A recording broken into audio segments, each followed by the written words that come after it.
আমরা দখলে খুব অভিজ্ঞ, আমাদের রক্তের মধ্যে দখল করার একটা প্রবণতা আছে। রাজনীতিতে সুস্থ প্রতিযোগিতা আছে, একটা উদাহরণ আমাকে কেউ দেখাতে পারবে না। পুরা রাজনীতির মধ্যে শুরু হয়ে গেছে অসুস্থ প্রতিযোগিতা। কারণ কি? কারণ হচ্ছে ক্ষমতা। কারণ কি?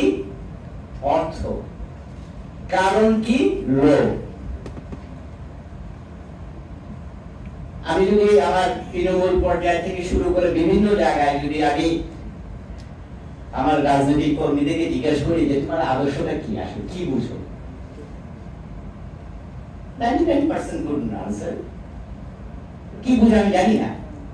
এই দল করি, দল করলে আমার এলাকার মধ্যে আমার একটা আমি অমুক দলের এই সভাপতি অমুক, এটা নিয়ে মারামারি কাটাকাটি হইচই। আর আমরা রাজনীতিবিদরা কথায় কথায় আমরা জনগণের কথা বলি। খুব দুঃখজনক বিষয়টি। আমি বলি আমার সাথে আমার জনগণ আছে।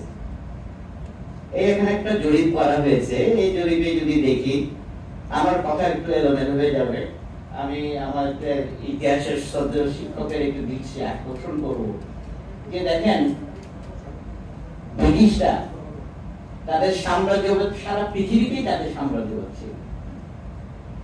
আমরা যদি মনে করি আমাদের মাইন্ডসেট ওই জায়গাটায়, আমরা দখলে খুব অভিজ্ঞ, আমাদের রক্তের মধ্যে দখল করার একটা প্রবণতা আছে, এবং সেই প্রবণতা যার গায়ে শক্তি, সামর্থ্য এবং যে রাজনৈতিক প্রভাব বা মাসলম্যানশিপ যেভাবেই হোক, অর্থ দিয়ে হোক, সে কিন্তু দখল করবে। অন্য ভালো কাজ করুক আর না করুক, দখলের কাছে সে অভিজ্ঞতা, এবং সেই দখলের কাজে এখন পর্যন্ত কেউ ছাড় দিয়েছে বা ওখান থেকে চলে গিয়েছে এরকম কোন উদাহরণ নাই। বুড়িগঙ্গাকে আমরা মুক্তি করতে পেরেছি। সমুদ্র